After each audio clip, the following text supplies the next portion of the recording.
Lots of us have brain fog from time to time. It's often experienced when people are going through medical treatment like chemotherapy, as well as during and after pregnancy, the dreaded baby brain. But probably right now, or at least since the start of the pandemic, a lot of people are saying that they feel like their brains have turned to mush and they simply can't make decisions or get out of their jarmies. So what's happening? Well, there isn't a lot of research on brain fog, but the general consensus is that the causes of brain fog tend to be chronic illness, nutritional deficiencies, and the side effects of medication, along with stress and sleep deprivation. Acute stress particularly can lead to higher blood pressure, heart rates, and breathing rates because the neurochemicals adrenaline and cortisol rise, which puts you in a fight or flight mindset. And in short bursts, stress can boost performance and decision making, but long-term, unresolved chronic stress can take its toll. It's called allostatic load, and it's connected to the regulatory model of allostasis. In simple terms, what's happening is that the brain is constantly trying to regulate or manage and stabilize our body's response to all sorts of stimuli, including sensations like noise or light,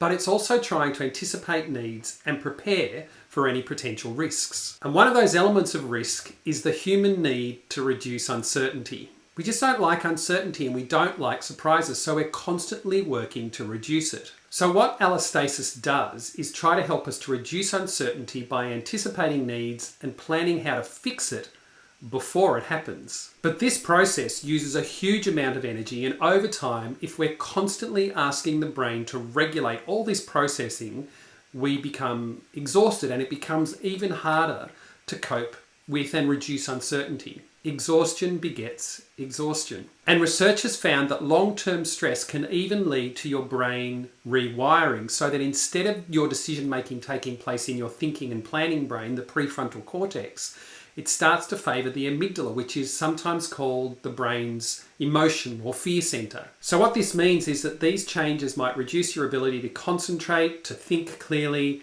and control your emotions. So, what can you do about it? It's going to sound boring and simple, and I'm going to sound a bit like your dad, but reducing your structural and behavioural stresses seems to be the way to reduce and manage allostatic load. So, eating healthily, exercising, not smoking, going to bed at a sensible time, avoiding drinking too much alcohol, and getting medical help when needed are all going to be beneficial. There's also bigger and more structural and complex factors that need to be considered, like access to social and health services, support from your community, cleaner and safer environments, education, and maybe less anger and more decency.